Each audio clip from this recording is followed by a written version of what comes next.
Good afternoon and welcome to Pakistan Today News from our London studio. I'm Victoria Lane.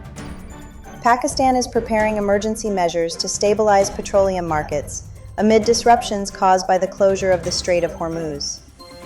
Government officials say a range of contingency plans is under review, including weekly fuel price adjustments, compensation for oil companies facing rising insurance and freight costs, and even potential work-from-home policies to reduce fuel consumption. Authorities say the country currently has nearly a month's worth of petrol and diesel reserves, but high import costs and shipping challenges remain a concern.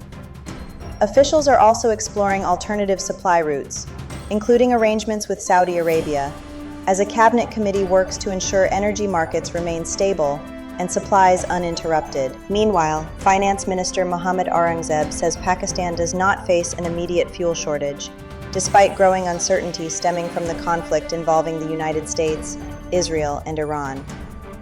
According to the Finance Ministry, petrol and diesel stocks are expected to last roughly 28 days, while LPG and LNG supplies are estimated at around 15 days. The minister has urged the public and industry to conserve fuel as a precautionary step, while the situation in global energy markets remains volatile.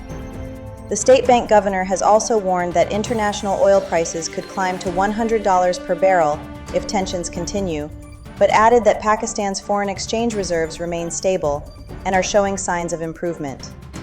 In another development, international nuclear authorities have unanimously approved new safeguards for Chashma Unit 5, Pakistan's upcoming 1,200-megawatt nuclear power reactor. The Foreign Office says the agreement with the International Atomic Energy Agency highlights global confidence in Pakistan's commitment to safe and peaceful nuclear energy. Once operational around the year 2030, the plant is expected to significantly support the country's energy security and climate targets. Pakistan already operates 6 nuclear power plants, supplying clean electricity to the national grid. Deputy Prime Minister Ishaq Dar announced the approval on social media, calling it a major milestone for the country's nuclear sector and international cooperation. Turning to security matters, Chief of Defense Forces Field Marshal Asim Munir has said that lasting peace between Pakistan and Afghanistan will depend on the Taliban renouncing support for terrorism and banned militant groups.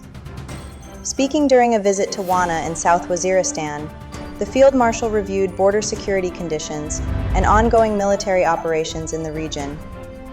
He highlighted Operation Ghazab Lil Haq and praised the commitment of troops working to safeguard national security. Munir warned that militant groups using Afghan territory to launch attacks on Pakistan will face decisive action unless Kabul provides verifiable guarantees that its soil will not be used for terrorism. In Islamabad, the government has criticized the opposition's decision to boycott an in-camera national security briefing convened by Prime Minister Shehbaz Sharif. Officials say the meeting was intended to brief political leaders on sensitive regional developments, including the situation in Afghanistan and escalating tensions involving Iran. Our Islamabad correspondent Sarah William has more.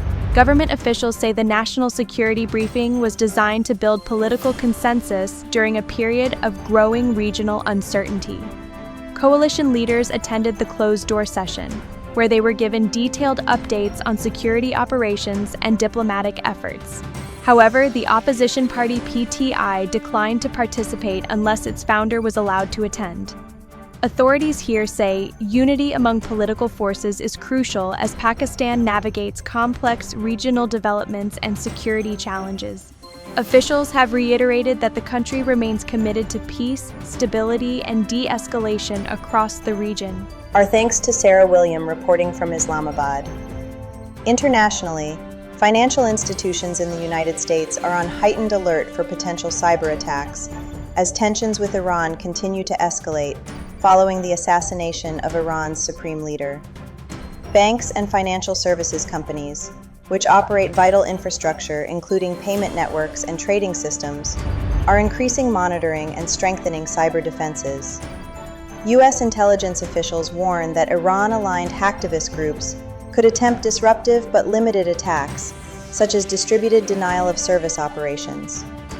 Analysts say the broader geopolitical crisis could also indirectly impact global markets through rising oil prices and increased volatility. And finally, in sport, New Zealand has stormed into the final of the 2026 ICC Men's T20 World Cup after a commanding 9-wicket victory over South Africa in the semi-final in Kolkata. Opening batter Finn Allen delivered a historic performance, smashing the fastest century ever recorded in a T20 World Cup. Allen remained unbeaten on 100 from just 33 balls, guiding New Zealand to victory with more than 7 overs to spare. Tim Seifert also contributed with 58 in a dominant opening partnership. New Zealand will now face either India or England in Sunday's final in Ahmedabad. That's all for now. You're watching Pakistan Today News. I'm Victoria Lane.